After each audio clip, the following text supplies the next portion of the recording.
6.1, and this is a commissioner's item.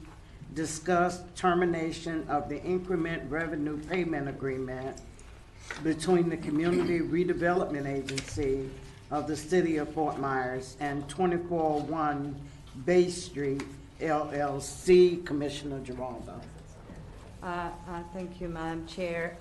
So back in April and this week, we had received some concerns from the Vivas family about the agreement and I guess some of the actions or inactions that have been taken.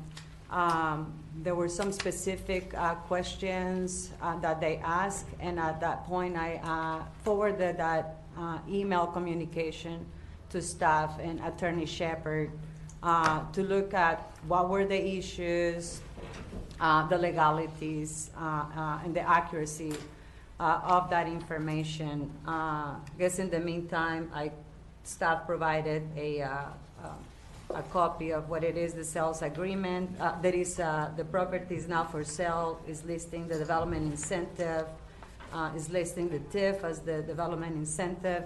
So I wanted the Attorney Shepard to kind of give us all an overview of what the issues are, what is the legal action that we have to take, and get his recommendation on it. Sure. So I've handed out to you a copy of not only Ms. Giraldo's question to me, but my response. The question was, in looking at the actual rebate agreement and the development agreement, is there a default that has occurred based on the fact that the property is in foreclosure? And again, I haven't checked today, but the last time I checked, it was still in foreclosure. So I don't think that's changed. But obviously, if we've learned new information, then that is worth knowing. And the reason that's important is because under the development agreement, one of the covenants the developer makes, it's 4.24, is that the developer, quote, shall not be in default beyond any applicable cure period of any material terms, condition, or covenant of any financing for the project or any document, agreement, or instrument contemplated thereby pertaining to such financing. And that obviously has been breached if they're in foreclosure, because you don't foreclose unless the people have stopped paying and all the notices have been given and you go through that process. So that's why there is clearly a default under the agreement. Now the question is, what is our opportunity here? And the two things that you should know. The first one, from a legal standpoint, we give a 30-day notice of the default. If they do not cure, we can terminate. And that means we have no obligations under the TIFF rebate agreement and the agreement is done. That would also obviously mean it's not subject to sale. And there's a whole question in my mind on this particular agreement, whether or not it's assignable or can even be transferred. It's one of my ongoing concerns since I got here of making these agreements commoditizable so that somebody gets an agreement and then sits on the project until somebody comes along to buy it from them, which is obviously not something we should ever be trying to incentivize. But having said that, the other thing is, that was my understanding, and if I'm wrong, that's fine, but that when we have agreements that were of concerning origin regarding what they were funding, regarding whether they were things that should be allowed to be funded under the hotel, and we had under the statute, and we had the opportunity to fix it, then we should take that opportunity. This is such an opportunity. There's a clear default, there's a pending foreclosure, and with 30-day notice, the agreement can be terminated. So the rest is up to you all, but that's where we are legally. My question is, when is the agreement set to expire on its own without any default? That I'm not sure. They typically have, the problem with these agreements is they have been subject to the extensions based on the hurricane automatic extensions. And I don't know if this is under one, I'm sure Mr. Strahan probably does, but that is part of the issue. So there's the original date, and as you know, with many of them, we've extended them multiple times. But then, without the extensions, there's a statutory extension from whenever the last state of emergency ended to, I think it's up to 2 years out. So I don't know where we are on that spectrum of things, but it's probably got a ways before it actually terminates. under one of those scenarios, either the statutory extension or the ones we've granted. Well, that emergency protection, would it provide them any cover? Not on this. And so what is it they're in default of? What's the actual Not paying the bill. default? It's not paying the mortgage. They haven't paid the mortgage? That's why they're in foreclosure. No, but I mean, have they paid their real estate taxes or? That I don't know. That maybe Mr. Strayhorn has that information. But according to the lawsuit, I'm just going on what's in the lawsuit, they're being sued for not paying the bank or the lender, whoever the lender would be. Commissioner Geraldo. So one of the other things that I think it came up, and I know that Michelle stepped outside, that there was this change of entities, I guess, between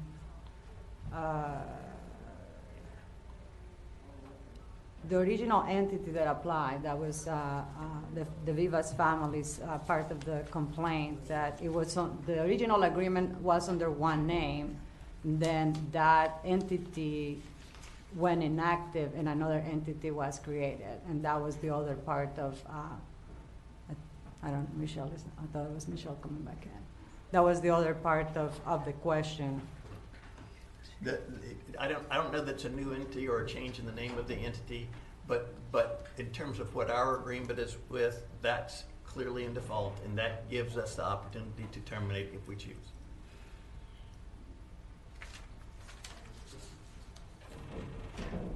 I guess I was waiting. Is it okay if Mr. Beavers speak again? Mr. Beavers, want to speak again?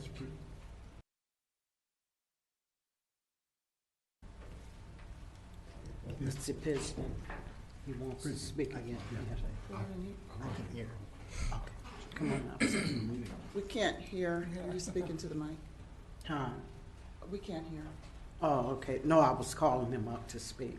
James Pridgeon for the record. To your question about where the foreclosure is at right now, as of last week, it went into mediation.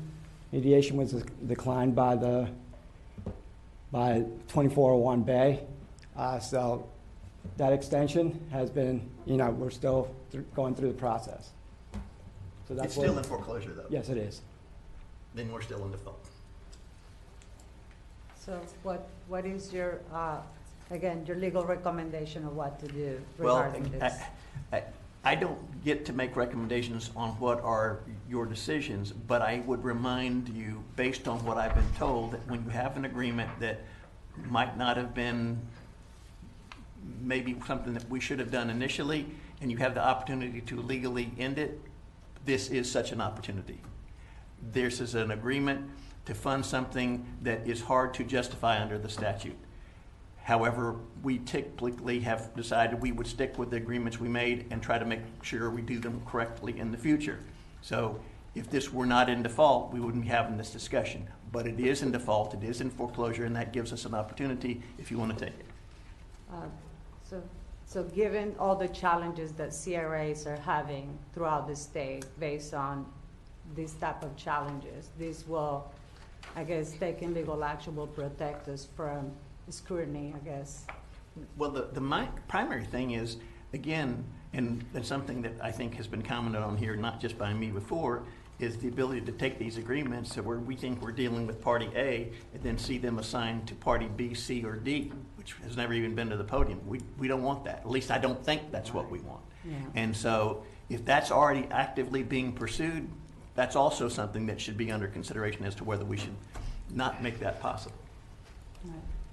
So my particular concern, and obviously looking at what was on the change of entity, and obviously the default on the development agreement based on item 4.24, I guess is concerning to me that we will not take this seriously and look the other way. And then, staff providing us the information where the development incentive is listed on the sale of the property that is not in foreclosure is also concerning, because it's kind of pressure of,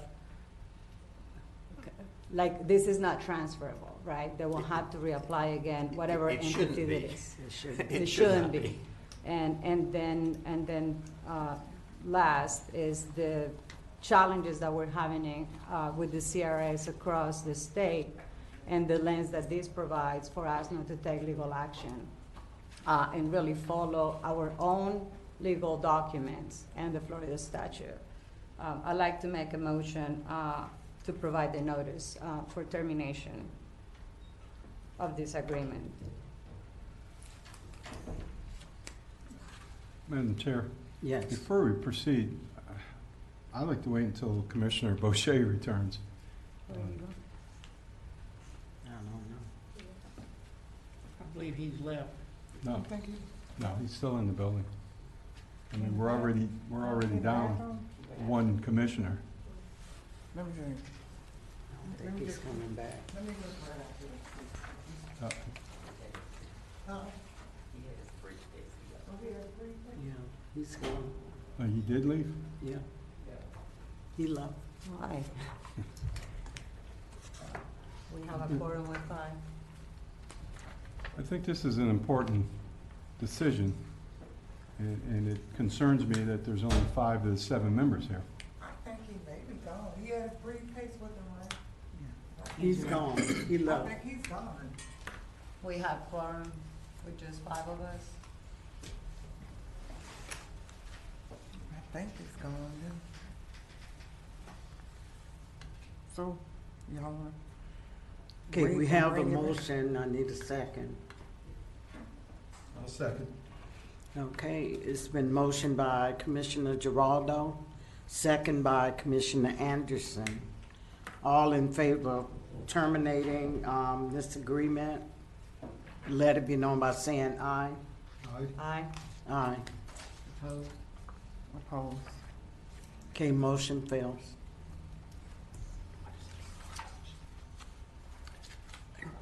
And Okay, Who was let's the other? do a roll call vote Yes. so you Yeah. can know for sure. I don't know, I'm trying to figure it out. Vice Chair Boucher is not here.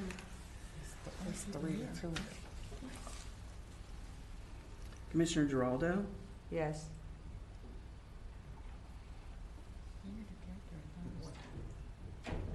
Commissioner Anderson, Yes? Commissioner Watson, No. Commissioner Bonk's not here. Commissioner Burson, No. Vice Chair Watkins Brown. Yes. We have 3-2. So that passes, doesn't it? Does that pass? No, because it's it not failed. it's not a full quorum of the 7. It's Right. not So it has to yet. be It's 4 of That's the why I 7? said we It's should 4. wait and I don't bring have it your back. bylaws, so that may. That's why I was concerned about Wait, taking a bring it vote back. when there's 2 When members. there's, When yeah. there's only 4, you have to have everybody unanimous, but there's 5, right? Yeah, there's 5. With I'm- good Because reason. it requires a majority of the full board, not the people present. Y'all have your bylaws, I don't want to make the wrong decision. Is there a copy of your bylaws which sets that forth? I'm going off how it works with the council, so it may Yeah. be different, so. Well, ordinarily, the CRs have bylaws, and I want to make Yeah. sure we follow them, because I'm not saying you're wrong. Yeah. In certain bodies, they have, like, in a 5-member council, they have the rule of 3, so nothing can be passed without at least 3 votes. So even if you had 3 members present and 2 voted for and 1 against, that's what they call the rule of 3. You may have, quote, the rule of 4, which would be 4 of the 7, even if only 4 present, all 4 would have to vote for it. I just need to see that to make sure, because otherwise, you have a quorum, there's 5 people here, 3 voted for, 2 against, and that might be okay, but it depends on how your bylaws read. I don't know. Commissioners, I believe if you only have 4, it has to be unanimous, but there are 5 of you. I'll tell you what we can do. Right now, we can record the vote and find, do we know if there are bylaws? Are there bylaws? There are bylaws. Then we can check it, and then we can record that whether it passed or failed based on what the bylaws say, because I don't know. I don't have them here. Okay. Then if we do that, and if not, we can bring it back to the next hearing. Oh, you can bring it back. Yes. Rather than the vote we just took, why don't we have a motion to table the item? That's what I wanted them to do, so I can get more into Okay. it, but Well, it's hard to We already voted. There had to Go be back a on the vote. vote and table it. But again, you can bring it back, so. Well, We yeah, can it can bring come it back. back, right? One more thing? If you want. Go ahead, Come on, Mr. Beavers, come on. come on, come up here. Bridget, I'm sorry. Well, this is the thing, December 2025 is when the extension ends. Extension ends 2025. This coming December. The extension that you gave her last year, the 18-month extension, is December. Am I correct? I don't know, but we can check it, because again, there's not just the extension we gave, there's also the hurricane extension, and that's the issue. Well, we're past the hurricane issue, and Sadly, we're not, because the governor kept extending the Extending it, emergency yeah. order. And so we will have to check that. To your point, though, if the time is up in December, that would just be a second act of default. We already have this one for sure. That may be a second act of default. let's table it. Well, it's too late now. We're just gonna go with it. It's all it is. We will check it and We'll get see. the bylaws. And it either passed or failed, we'll find out, Yes. and we'll have it recorded properly in the minutes. If it didn't pass, we'll let y'all know. And if it did pass, we'll let you know it too, either way. Just bring it. All right, agenda item number 7 is just informational. And if we have no other public input, at this time, I call the meeting adjourned. Take your time. Set sail. I will. All right. Yeah. You guys are running shoes off. With the